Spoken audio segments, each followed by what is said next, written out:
कला हा आपल्या संस्कृतीचा एक भाग आहे आणि कलेशिवाय आपण अपूर्ण आहोत. आपल्याला व्यक्त होणारं एक अद्भुत माध्यम म्हणजेच कला.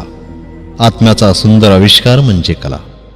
कलेची जोपासना करणारा कलाकार हा निसर्गाचा दास असतो आणि स्वामीही. कला म्हणजे सत्य, शिव आणि सौंदर्य यांचं संमेलनच होय. देशाचं भूषण आणि संस्कृतीचं प्रतीक म्हणजेच कला. कलेचे अनेक प्रकार आहेत. यातच चित्रकला ही देखील एक अद्भुत कला आहे. खरं तर चित्र म्हणजे शब्द नसलेली बोलकी कविताच आहे. हजारो शब्दांचे चित्र जणू रसिकांच्या मनात रुंजी घालत असते. प्रत्येक कलाकृती ही एका अद्वितीय स्वभावाचा अद्वितीय परिणाम आहे. चित्रातील रंग पाहताना जाणवते की रंगांमध्ये एक जादू आहे जी रंगलेल्या, भिजलेल्या आणि पाहणाऱ्या या तिघांच्या हृदयाला मोहित करते. शहरातील धकाधकीच्या जीवनात गुंतत चाललेला माणूस मग्न होतो, प्रसन्न होतो तो निसर्गातच. निसर्ग आणि मानव एक अविभाज्य नातं. माणूस कितीही प्रगत झाला तरीही निसर्गातील पाने, फुले, झाडे, वेली, ओढा, नाले, नदी, धरणे, तलाव, प्राणी आणि पक्षी यांना पाहण्याची, डोळ्यात साठवण्याची विलक्षण ओढ त्याला असते. आणि ही जास्त ओढ असते त्या संवेदनशील मनाला, ज्याच्या नसानसात निसर्गाला नजरेच्या कॅमेऱ्यात बंदिस्त करून कॅनव्हासवर हुबेहूब साकारण्याची कसब असते. हे कसब देवाने ज्याला दिले आहे असा तो चित्रकार.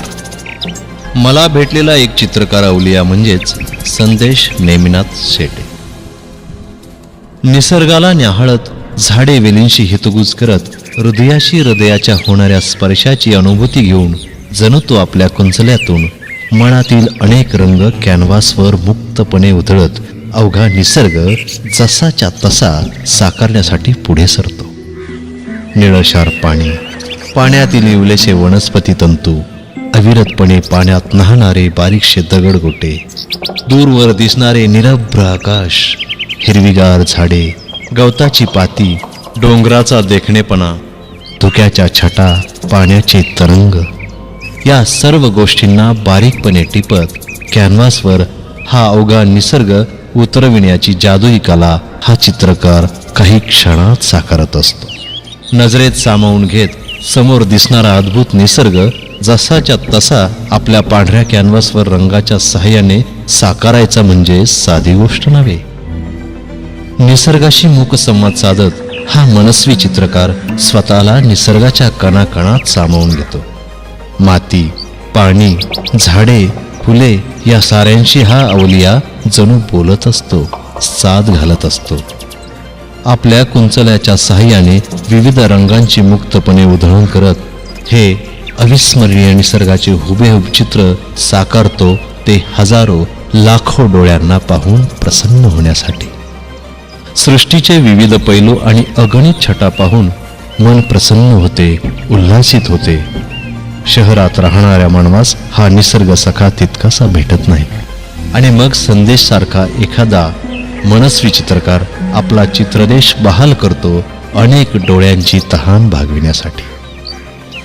म्हणतात ना, लाख लाख डोळ्यांच्या नजरांवर आणि मनावर कलाकाराचं राज्य असतं. लाख लाख डोळ्यांच्या नजरांवर आणि मनावर कलाकाराचं राज्य असतं. या नजरांचं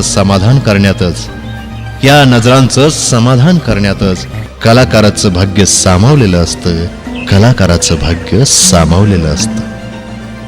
या लाखो नजरांचं मनसोक्त समाधान हाच कलाकाराचा सर्वोच्च मान, असं प्रत्येक कलाकार मानतो. असाच भाग्यवान कलावंत चित्रकार संदेश शेटे देखील यातील एक. आपल्या या मनस्वी चित्रांमधून चित्रकार संदेश एक संदेश देतात, तो म्हणजे जुनी देवळं, लोप पावत चाललेली खेड्यामधील संस्कृती, ऐतिहासिक किल्ले आणि बेसुमारपणे नष्ट होत चाललेली झाडं, झुडपं हा आपला अनमोल ठेवा आहे. तो जतन व्हायला हवा आणि मी तो जतन करतोय या चित्ररूपातून.